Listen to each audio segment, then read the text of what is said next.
Jadi ini semua dalil dari saya datangkan ya ikhwan, untuk saya jelaskan kepada antum bahwasanya taubat itu ibadah yang mulia. Antum harus senantiasa membasahi lisan antum untuk istighfar. Astaghfirullah wa atubu ilaih. Astaghfirullah wa atubu ilaih. Ustaz, saya enggak pernah bermaksiat. Siapa bilang? Ente bisa jaga pandangan ente. Ente bisa jaga lisan ente. Ente sudah tunaikan hak kedua orang tua ente. Ente sudah tunaikan hak istri, sudah tunaikan hak anak-anak. Ente salat sudah benar. Ente sudah pandai bersyukur kepada Allah. Enggak. Nabi salat sampai kakinya bengkak. Ditanya, ya Rasulullah, bagaimana anda salat seperti ini? Telah diampuni dosa-dosa yang telah lalu dan akan datang. Kata Nabi, afala akunu abdan syakuran. Kenapa aku tidak menjadi hamba yang pandai bersyukur? Kenapa aku tidak menjadi hamba yang pandai bersyukur? Oleh karenanya, tatkala kita sadar kita banyak diliputi oleh dosa, setiap hari kita berdosa, dan Allah mengatakan, innakum tukhti'una bil-laili wan-nahar.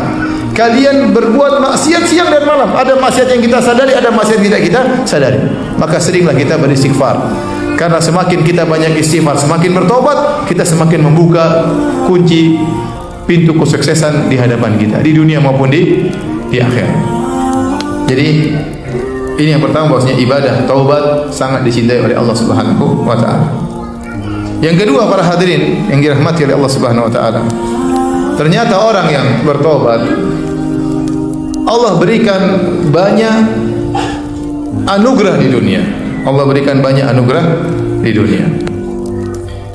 Ada seorang datang kepada Hasan al-Basri, kemudian mengeluhkan tentang hartanya yang sedikit, kurang harta. Maka Hasan al-Basri mengatakan, istighfarlah. Muridnya memperhatikan. Ada lagi datang minta fatwa Hasan al-Basri, saya sudah lama menikah tidak punya anak. Kata Hasan al-Basri, istighfarlah. Ada orang datang mengeluhkan kekeringan, kemudian bertanya bagaimana dengan solusinya. Kata Hasan al-Basri, beristighfarlah. Setiap ada masalah datang kepada Hasan al-Basri, jawabannya beristighfarlah, bertobatlah. Karena semua musibah, ya, solusinya adalah beristighfar dan bertobat kepada Allah Subhanahu wa taala. Kita azan dulu, kemudian salat.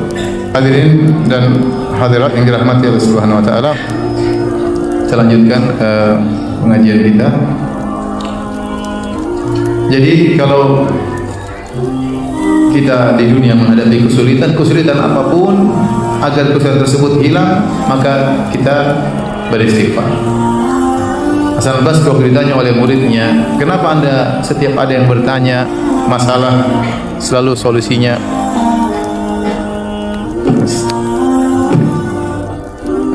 murid-muridnya bertanya, kenapa anda setiap ditanya masalah solusinya selalu istighfar? Maka dia pun membacakan firman Allah Subhanahu wa taala tentang perkataan Nabi Nuh kepada kaumnya, Nabi Nuh alaihi salam, faqultu astaghfiru rabbakum innahu kana ghaffara yursilis samaa'a 'alaikum midrara wa yumdidukum bi amwalin wa banin wa yaj'al lakum jannatin wa yaj'al lakum anhar.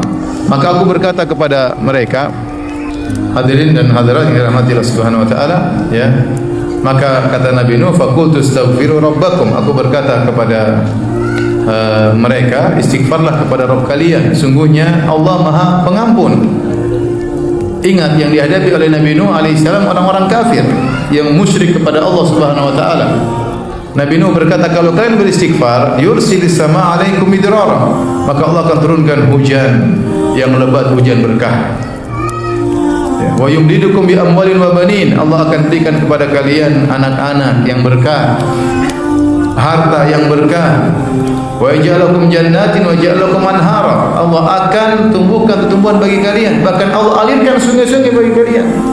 Kalian sekarang tandus, tidak ada hujan, tidak ada sungai, Allah akan alirkan sungai-sungai kalau kalian bertobat kepada Allah Subhanahu wa taala. Allah turunkan hujan yang penuh dengan berkah.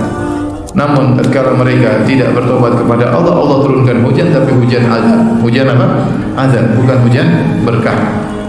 Nah, lihat, kalau orang kafir saja bertobat kepada Allah, diberi rezeki, diberi anak-anak yang berkah, diberi hujan yang berkah, diberi tumbuhan yang berkah, dialirkan sungai-sungai, bagaimana kita orang Islam yang bertobat kepada Allah Subhanahu wa taala?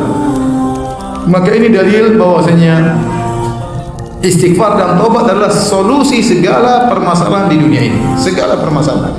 Jika antum misalnya dagang enggak laku-laku, antum istighfar. Astagfirullah.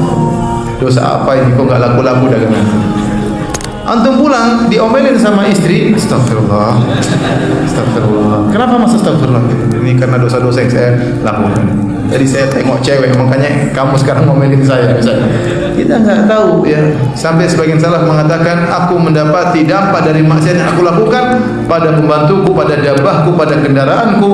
Bisa jadi ya problem timbul gara-gara maksiat yang kita lakukan, berkaitan dengan diri kita. Problem tersebut berkaitan dengan keluarga kita, semua gara-gara maksiat yang kita lakukan. Makanya ya kalau ada problem, istighfar apapun. Antum merasa gelisah, istighfar, astagfirullah. Ada kesedihan yang berkelanjutan tidak berhenti-berhenti, astagfirullah, astagfirullah, astagfirullah. Ada kekhawatiran yang tidak berhenti-berhenti, astagfirullah, astagfirullah. Itu pasti karena dosa-dosa yang kita lakukan. Ya. Ustaz, apakah semua ujian pasti karena dosa? Bisa jadi ujian tersebut karena dosa, bisa jadi untuk meningkatkan derajat. Bisa jadi, ada dua kemungkinan.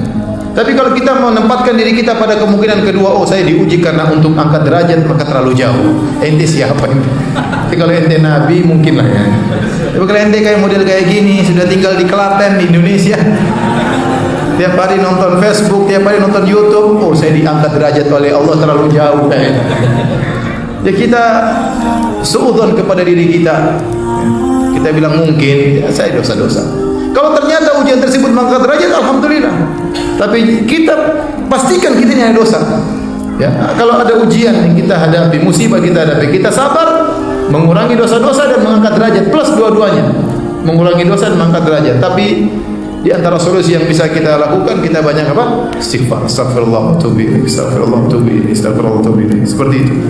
Benar-benar kita minta ampun kepada Allah agar diberi solusi dari Allah Subhanahu wa taala. Makanya Nabi Yunus alaihissalam begitu ditelan oleh ikan paus, apa dia katakan? La ilaha illa anta subhanaka inni kuntu minadh dhalimin. Ya Allah, tidak ada yang berhak disembah kecuali Engkau. Sungguhnya aku termasuk orang-orang yang zalim. Nabi Yunus alaihissalam seorang nabi mengakui kesalahan. Mengakui kesalahannya, maka Allah pun mengeluarkan dia dari perut ikan paus. Allah beri solusi. Falaula annahu kana minal musabbihin la labitha fi batnihi ila yaumi yub'atsun. Kalau bukan dia bertasbih, mengakui kesalahannya, beristighfar kepada Allah, maka aku akan biarkan, maka dia akan tinggal dalam perut ikan paus sampai hari kiamat. Jadi kalau antum kena masalah apapun, segera istighfar dan bertobat kepada Allah Subhanahu wa taala. Masalah di rumah tangga, masalah ekonomi, masalah dakwah. Dan itu disampaikan oleh Syekhul Islam Ibnu Taimiyah rahimahullah. Itu dia menjelaskan tentang 20 sebab kenapa seorang harus memaafkan, harus bersabar. Dia sebutkan kalau Anda ditimpa dengan kezaliman, ditimpa dengan musibah, introspeksi diri. Jangan langsung Anda lemparkan kesalahan kepada orang lain. Pertama, lemparkan kesalahan kepada diri kita. Istri kita ngomel sama kita, mungkin dia salah.